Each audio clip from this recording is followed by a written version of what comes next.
Oke, assalamualaikum warahmatullahi wabarakatuh. Welcome to my channel. Kembali lagi dalam video kali ini, saya akan menjelaskan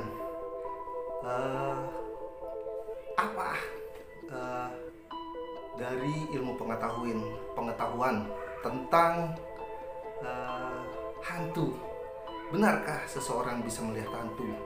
Dan benarkah seseorang bisa komunikasi dengan hantu? Dan sebenarnya hantu itu ada enggak?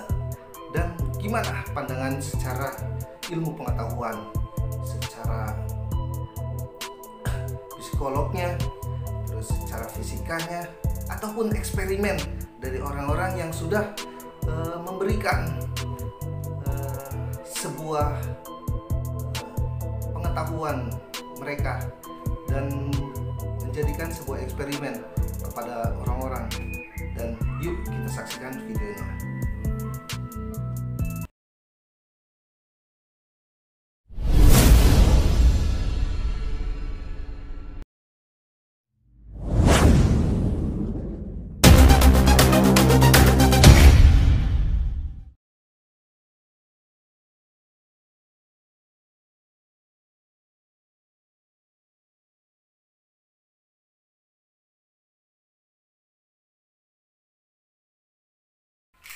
Oke bosku, kembali lagi. Dan sebelum kita melanjutkan ke penjelasan masalah hantu dan ilmu pengetahuan yang kita ada sekarang, masih percayakah dengan hantu? Dan pada dasarnya gitu, hantu itu sebuah zat atau apa?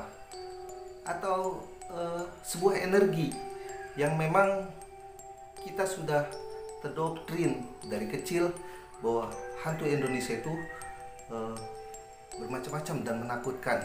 Dan gimana dengan di luar negeri? Apakah hantunya sama dengan di Indonesia? Dan gimana menurut pandangan dari sains? Dan sebelum kita melanjutkan ke penjelasan masalah konten kali ini, saya minta tolongnya untuk subscribe channel ini agar channel ini bisa berkembang. Dan yuk kita saksikan. Yuk.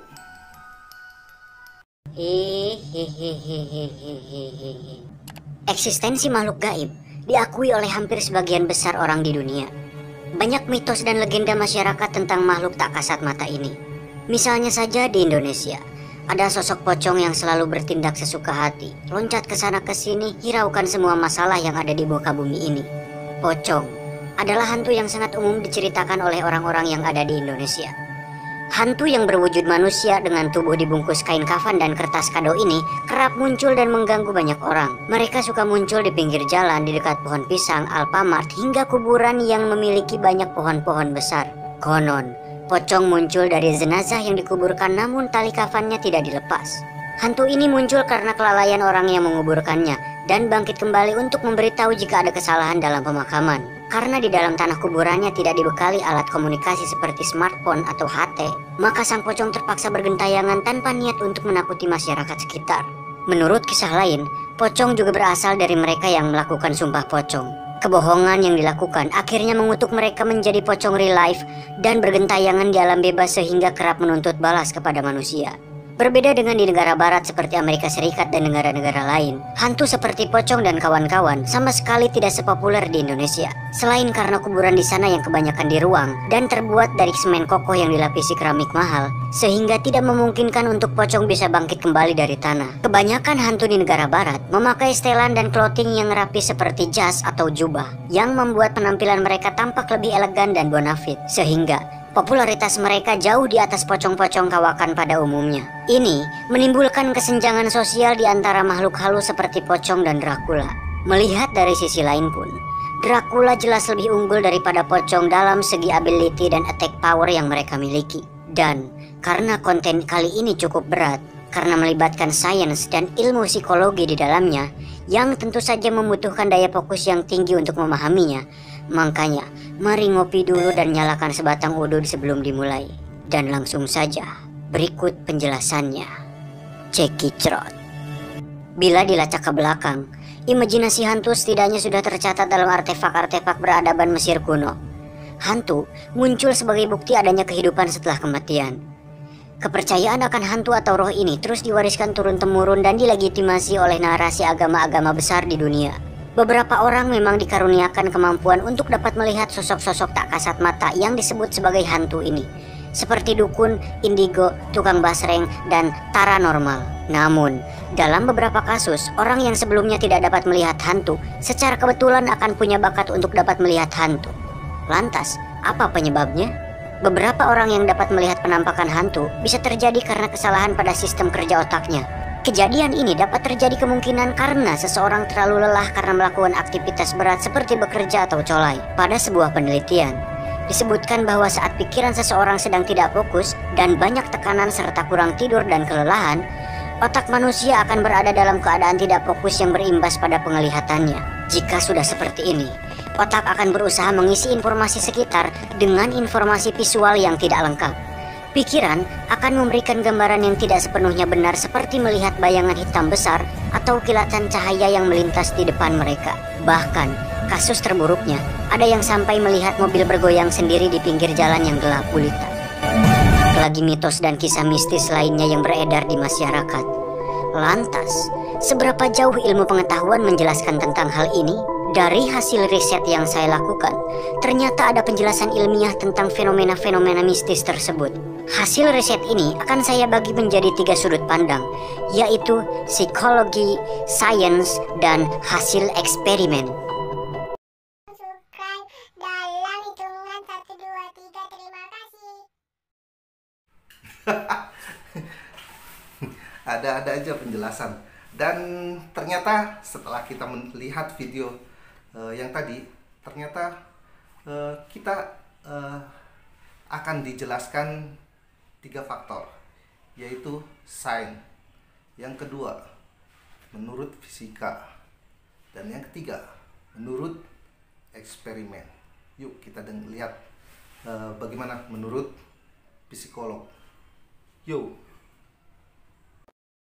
Psikologi.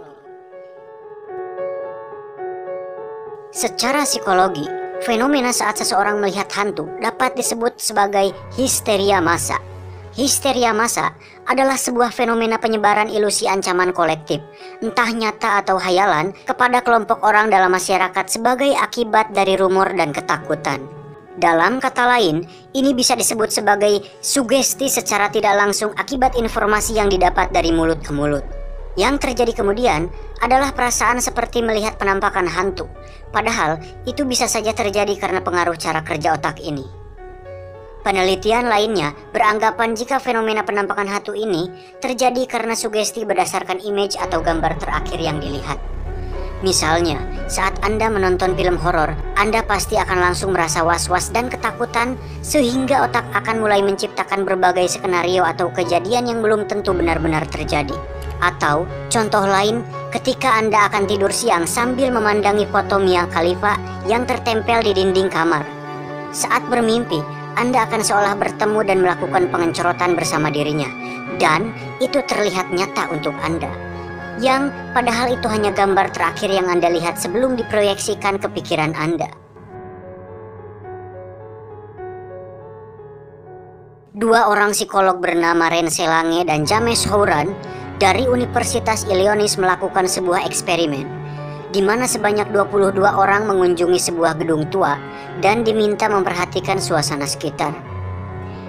11 di antaranya diberitahu bahwa kondisi gedung tua tersebut berhantu, sedangkan 11 sisanya tidak. Hasilnya, pengalaman melihat penampakan hantu lebih sering diceritakan oleh 11 orang yang telah dibisiki cerita hantu terlebih dahulu. Sedangkan 11 orang lainnya tidak mengalami pengalaman aneh apapun. Kesimpulannya, bahwa seseorang yang diberitahu bahwa tempat yang akan ia masuki adalah tempat angker cenderung akan merasakan kehadiran hantu ketimbang mereka yang tidak diberitahu. Sugesti inilah yang kemudian umum dijumpai hampir di seluruh dunia. Cerita rakyat, legenda lokal, dan film horor membuat banyak manusia membayangkan hantu berdasarkan cerita-cerita yang pernah mereka dengar dan tonton. Meskipun pada kenyataannya, sosok hantu dalam berbagai kisah tersebut berbeda-beda wujudnya tergantung tempat dan wilayahnya. Apakah Anda pernah mendengar ada berita penampakan hantu falak di WC umum? Atau penampakan vampir di Alfamart? Kan tidak. Atau di luar negeri misalnya. Apakah pernah pocong menampakkan diri di White House? Atau penampakan kuntilanak di Las Vegas? Tidak dong. Hantu hanya gentayangan sesuai wilayah kekuasaan dan teritorialnya masing-masing. Penjelasan kedua, menurut ilmu fisika. Fisika. Masyarakat di dunia pasti mengenal sosok jenius yang ahli dalam ilmu fisika, yaitu Albert Einstein. Yang saya maksud adalah ini. Einstein membuktikan bahwa seluruh energi di alam semesta adalah tetap dan tidak dapat diciptakan maupun dimusnahkan. Sederhananya, setelah makhluk hidup meninggal, energi dalam tubuhnya akan pindah ke lingkungan. Ketika seorang manusia mati, energi yang tersimpan dalam tubuh mereka dilepas dalam bentuk panas dan pindah ke binatang yang mengonsumsi jasad tersebut.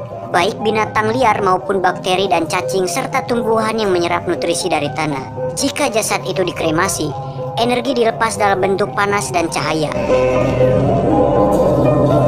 Ketika kita makan tumbuhan atau binatang mati, kita mengkonsumsi energi mereka dan mengubahnya menjadi energi bagi tubuh kita.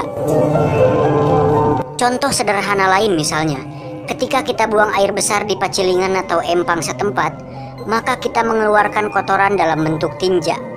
Kemudian, seekor lele memakan kotoran tersebut untuk diubah menjadi energi di dalam tubuh lele. Lalu, kita menangkap lele tersebut untuk dikonsumsi dan menjadi energi dalam tubuh kita. Jadi, secara tidak langsung, kita sebenarnya memakan. Ya, tidak perlu diperjelas lagi. Pasti Anda sudah paham, karena saya juga agak geleh menjelaskannya. Kesimpulannya, secara sederhana, energi orang yang sudah mati tidak gentayangan atau main point blank di warnet, tapi menempel dan menjadi energi untuk organisme di sekitarnya. Itulah pandangan sains menanggapi hantu yang menjadi fenomena mistis di dunia. Lantas, apakah ada percobaan pembuktian terhadap hal tersebut? Kita masuk ke poin terakhir. Yang ketiga, menurut eksperimen. Eksperimen.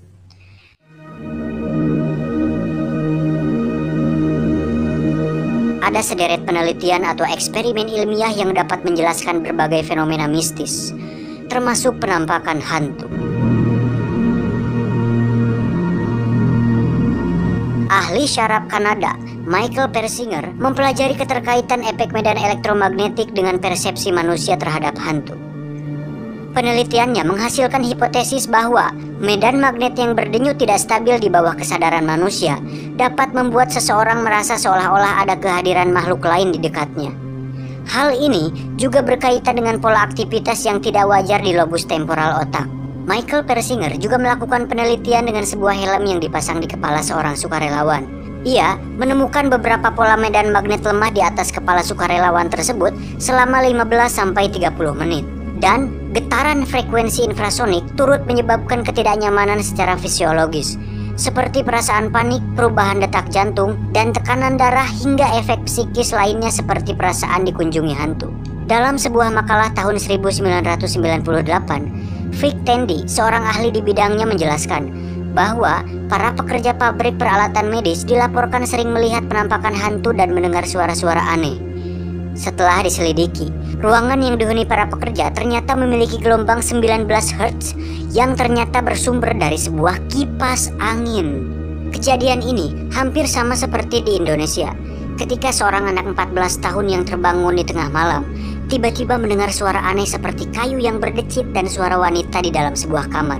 Setelah diselidiki, ternyata suara-suara tersebut berasal dari kasur yang terbuat dari kayu dan kedua orang tuanya yang sedang berolahraga malam. Penjelasan ini cukup masuk akal, mengingat masyarakat kita mudah takut terhadap sesuatu tanpa mencari tahu apa penyebabnya.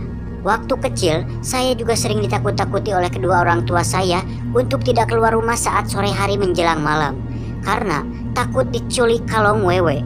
Namun, sekarang saya sadar bahwa banyak cabe-cabean dan bocil yang malah berani keluyuran tengah malam. Pulang-pulang mata merah dan keloyongan. Ternyata intisari memang jahat. Pada akhirnya, semua kembali kepada pribadi diri masing-masing. Yang terpenting, kita jangan sampai bertindak negatif dan berbuat jahat kepada orang lain. Oke bosku, akhirnya kita tahu bahwa pada dasarnya orang yang bisa melihat hantu adalah dari gambaran terakhir dia berimajinasi, atau dengan kata lain mensugestikan ke dalam pikirannya, maka tergambarlah halusinasi bahwa itu adalah gambaran hantu yang dia lihat. Pada dasarnya itu bukan sama sekali. Dan sekarang kita juga tahu bahwa ternyata menurut pandangan ilmu fisika pun ada gitu, dan eksperimen pun sudah dilakukannya dengan kita mengajak seseorang atau beberapa orang untuk masuk ke gedung, dan yang satu diceritakan tentang hantu dan yang satu enggak, maka yang berani adalah yang tidak diceritakan hantu. Nah, akhirnya kita tahu bahwa semuanya kembalikan ke mindset kita dan kepada diri kita sendiri, dan kita kembalikan kepada kita semua bagaimana kita mengelola antara pikiran kita dan jasad kita. Teruslah berpetualang, maka kalian akan belajar dan memahami tentang alam serta sosial. Terima kasih atas dukungan kalian. Assalamualaikum warahmatullahi wabarakatuh. Yuk.